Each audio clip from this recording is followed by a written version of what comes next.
So if you've watched any of the Babybrook videos, you've definitely seen plenty of these props that I've done this aged paper effect to, and calligraphy, because I have not had anywhere near enough practice with a calligraphy pen to actually make the script look nice with a calligraphy pen. So instead I just mimic the look of it with a fine tip Sharpie or a gel pen, just sort of sketching it out to look how it would look if you were to be skilled with a calligraphy pen. This one actually, these lines are all printed text, which you can probably tell because the lines are so straight. But then at the top it's written, and then these are all written. Usually if there's a lot of text and I want it to look neat, I'll just use a free downloaded font to make it look like that medieval kind of style. But if it's not going to be too many words, I much prefer the more natural look of doing it by hand. So to get this aged effect on the paper, I use a few different shades of pan pastels. But if I want to do an aged effect on cloth and I want it to be more even all over, I just soak it in a boiling pot of black tea for a few minutes. If I just want a very light beige, if you want a darker brown, you can even leave it overnight. But these napkins, when I got them for the Mrs. Pivot Whistle's tea shop, were a very crisp white, and I didn't think it fit very well with the rest of the scene. So I just wanted them to look a bit more aged. So I use a few different types of paper. So like I said, you can age canvas like this. You can do it with cardstock paper. I really like these packets that you can get at craft stores that already have aged colors and textures that you can pick from.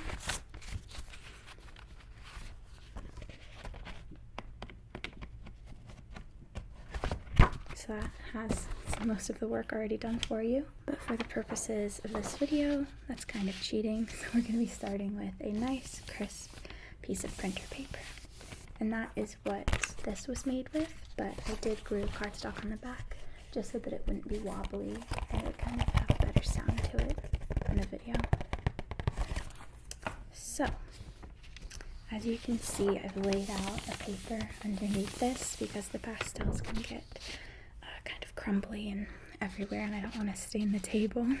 Let's create jagged, ripped edges, which you can do by tearing the paper or by burning the edges. Since we're indoors, I'm going to be tearing the paper.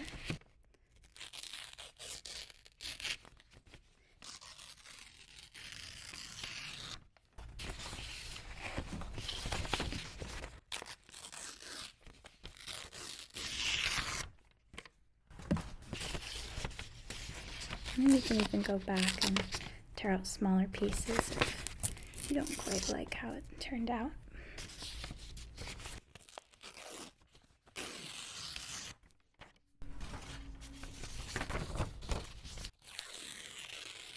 And we are going to be crumpling the paper like here, but it's much easier to get smoother writing if you do that first before anything else. So I'm going to be starting with a gel pen, and this is going to look pretty terrible at first, but bear with me. I'm just going to map out where I want all of the letters.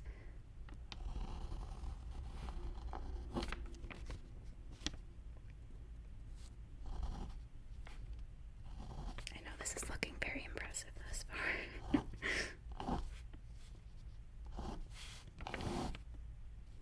Oh crap, I might run out of room. The next few letters are going to have to be smaller. I hate when this happens. This is why we map it out.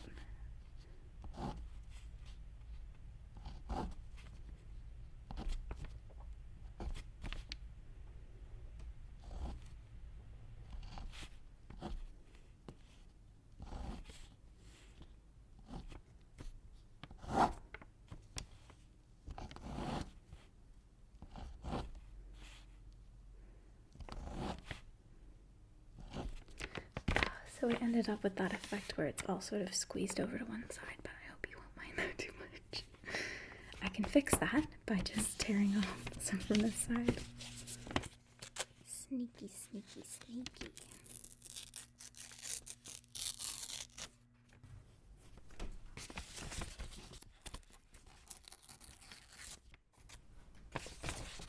That's better. Now it looks like I knew what I was doing all along.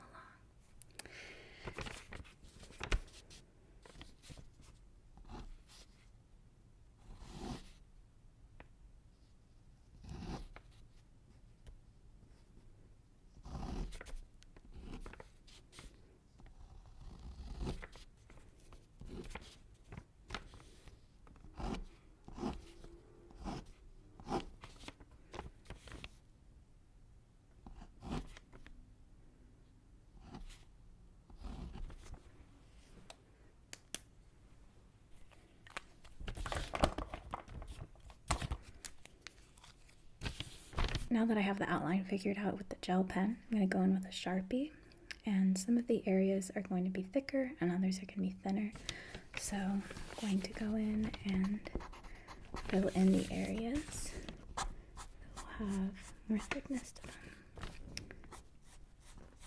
And again, this is going to look pretty messy at first, but I'm going to be going back in to clean it up at the end.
Now that that's done, I'm going to go back in with that gel pen and clean everything up, add in some more details, basically smooth out the edges because right now it's looking a little rough.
It's a lot easier to crumple up regular computer paper than cardstock like this. The computer paper is very soft and flexible, whereas the cardstock tends to just rip.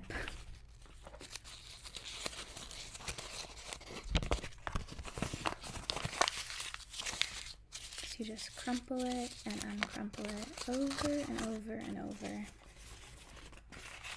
until you're happy with the texture.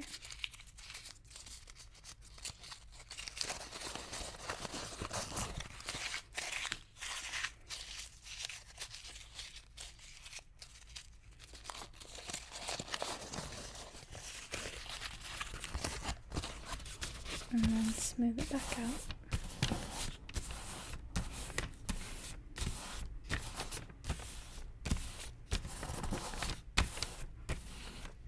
Now we can get started with my favorite part, which is the pastels. I'm going to be using mostly these sponges, but I also might use some brushes at the end. So this is going to be the first step. I always start out with orange. The main colors that I use are umber, red iron oxide, which I just spilled powder from everywhere. Might as well make use of it. Put some of it on our little project. It's pretty dark.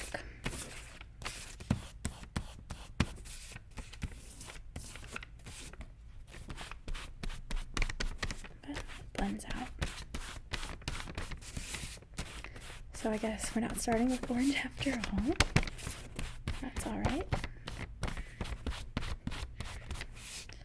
It's good for each one to be different. The next color I always use is burnt sienna. Oh, this one is also called burnt sienna, but it's a completely different color. This one's called burnt sienna shade, and this one is called burnt sienna. Alright. So these are the important colors. Sometimes I'll also use black, but I'm not sure where that is right now, so not this time, I guess.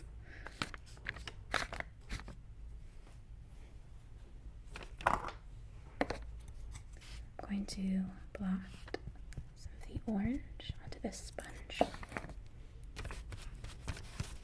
Just bounce that around the paper. And some more of that maroon.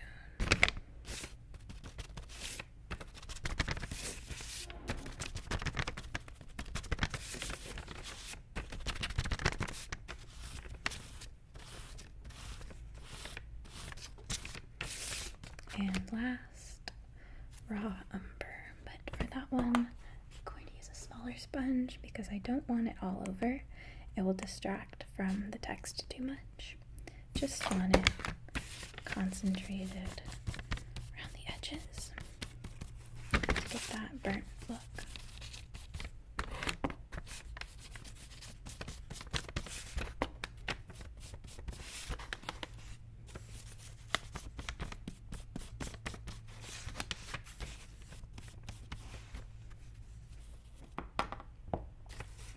And if you want the text to show up darker, you can go over it one more time with the black, but I like how it looks a little bit faded. I'm also going to, I think I'm just going to use the brush a little bit in random areas.